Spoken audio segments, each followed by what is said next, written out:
Hello, everybody. Scott Golden here with the Valentine's Day report for Wrestling Challenge 19 and 93. Start off with Razor Ramon. Razor Ramon, of course, still in the midst of his major heel push. Doesn't turn until May, something like that, of the year. And this basically includes a special report segment focusing on the challenge between Yokozuna and Jim Duggan. Also features the first WrestleMania 9 report, in which it was announced The Undertaker would face Giant Gonzalez and Crush would face off against Doink the Clown, including Vince McMahon also conducting an interview with Brutus Beefcake about his return to the ring this coming week on Monday Night Raw, also featuring closing comments from High Energy and the Tag Team Champions Money Incorporated, because they, in fact, will be doing battle in the following week. Razor Ramon and Typhoon, 355. Following a bunch of elbow drops after Typhoon misses a splash during the bout. Mr. Perfect also watched the match from the interview platform, and after the bout, Ramon grabbed the microphone and challenged Mr. Perfect to come to ringside, which he does. Razor then gives a cheap shot to Hennig, and then hits him with the microphone, and then hits him with a chair until Perfect is able to fight back, and both men brawl all the way backstage, basically setting up the continuation of their feud that had begun as part of the Survivor Series, as a result, indirectly, of the nature of the betrayal of the Ultimate Warrior. The Ultimate Warrior, of course, leaving things behind. Hennig, of course, standing on the stage and pretty basic there. Some go-behinds, full Nelson by Typhoon. Not exactly a match to write home about, but certainly Scott Hall being able to handle a guy who is ostensibly much bigger than him, probably by about 50 pounds or so, at least looking weight-wise. Typhoon also nails Hall with a clothesline in the corner and hits some shoulder tackles and other basic things. Anyway, getting things going there, and needless to say, Razor tries to incite Perfect and does. The brawl between them looks very good, worth going out of your way to see the continuation of that feud, just from the standpoint of the build associated with it. Nasty Boys are out here next in the 1993 run here. Nasty Boys, I believe, just around the time that they are turning babyface, not too terribly far away. Anyway, then we go to the Nasty Boys defeating Dave Starr and Brian West, 217 Sags Pin Star after a running power slam flying elbow smash combo.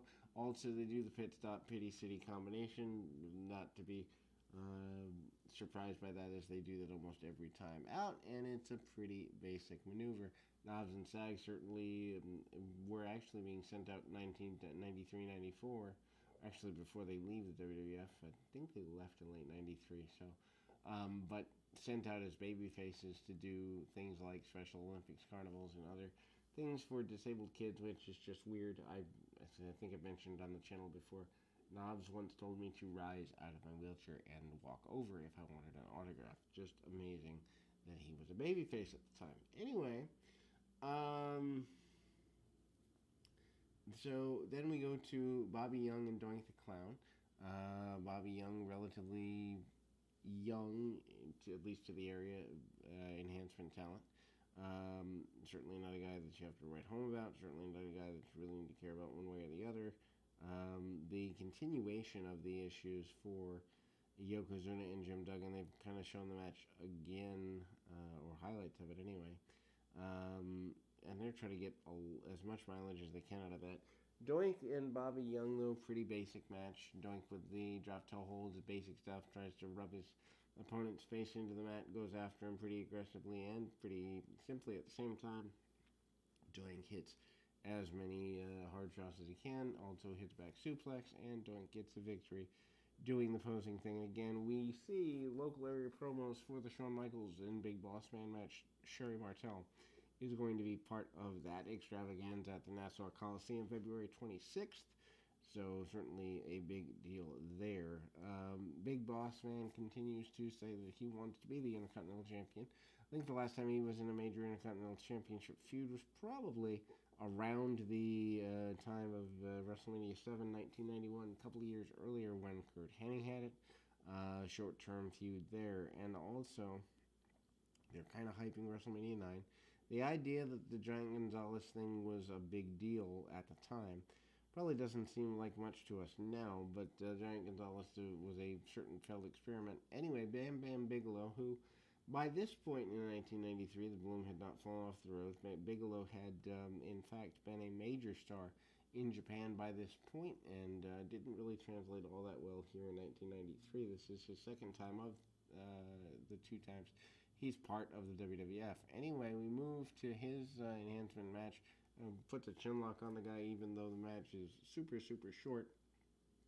And do they necessarily need the chin lock? Probably not. But Bam Bam Bigelow, Buddy Wayne, 140, hits the diving headbutt off the top rope after a drop kick and other things.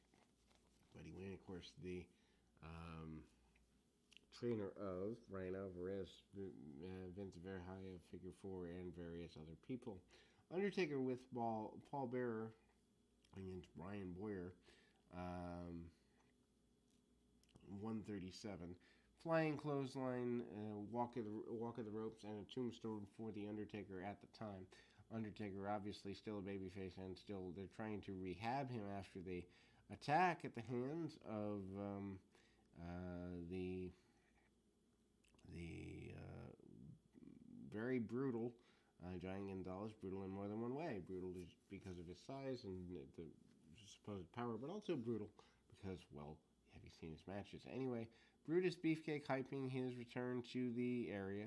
They talk about the parasailing accident and the death of his parents. They talk about Hulk Hogan being the first thing he sees when he awakens from the parasailing accident and having his face surgically reconstructed. Kamala and Slick do a promo, and then Yokozuna basically says he's ready to get rid of The Undertaker coming up in Nassau.